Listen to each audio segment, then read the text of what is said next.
Hello, I'm Professor von Schmohawk, and welcome to YU. In the previous lectures, we saw that we can change a fraction's form without changing its value if we multiply its numerator and denominator by the same number. For example, the fraction 1/3 can be written as 2/6 if we multiply the top and bottom by 2. Or by multiplying the top and bottom by 2 again, it can be written as 4/12. Of course, doing so will create an equivalent fraction with a larger numerator and denominator. But it is also possible to do this process in reverse by dividing the numerator and denominator by the same number. This creates an equivalent fraction with a smaller numerator and denominator. So this is called reducing or simplifying the fraction. In order for a fraction to be reduced, it must have a numerator and denominator which can both be divided by the same number. In other words, they must both have a common divisor. But how do we know when this is the case? Sometimes it is obvious. If we look at the fraction 4/8, it is easy to recognize that the numerator and denominator are both divisible by 4. And so this fraction can be written as 1/2. And most people would recognize that the numerator and denominator of 20/30 are both divisible by 10.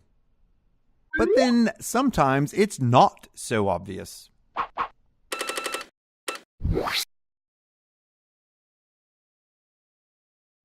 The surest way to determine whether or not a fraction can be reduced is to factor the numerator and denominator. For example, say we wish to determine if the fraction 15/21 can be reduced. Factoring the numerator and denominator, we can see that they both have a factor of 3 in common, so we can divide the top and bottom of this fraction by 3.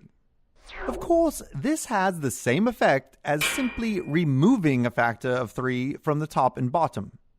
In other words, we cancel out a factor of 3 in the numerator and denominator. This reduces the fraction to 5/7. As another example, let's simplify the fraction 30/42. Factoring the top and bottom, we see that they both have a factor of 2 and a factor of 3 in common. After canceling out the factors of 2 and 3, we are left with 5/7. Let's do a couple more examples. Let's reduce the fraction 30/72. We first factor the top and bottom.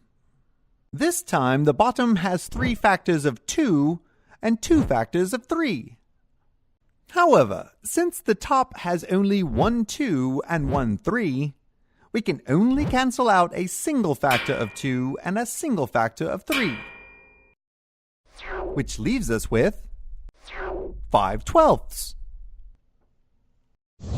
As our last example, let's reduce 7/63.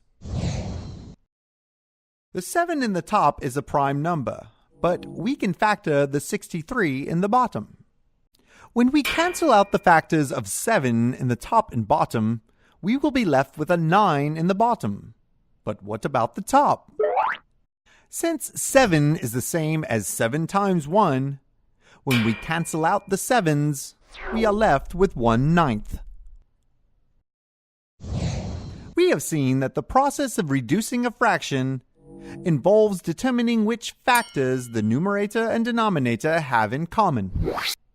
In this example, the fraction has several common factors. These common factors include the prime numbers 2 and 3. But we could also name other factors common to both the numerator and denominator. For example, the composite numbers 4, 6, and 12. The product of all the common prime factors is the greatest common factor. In this example, the greatest common factor is 12.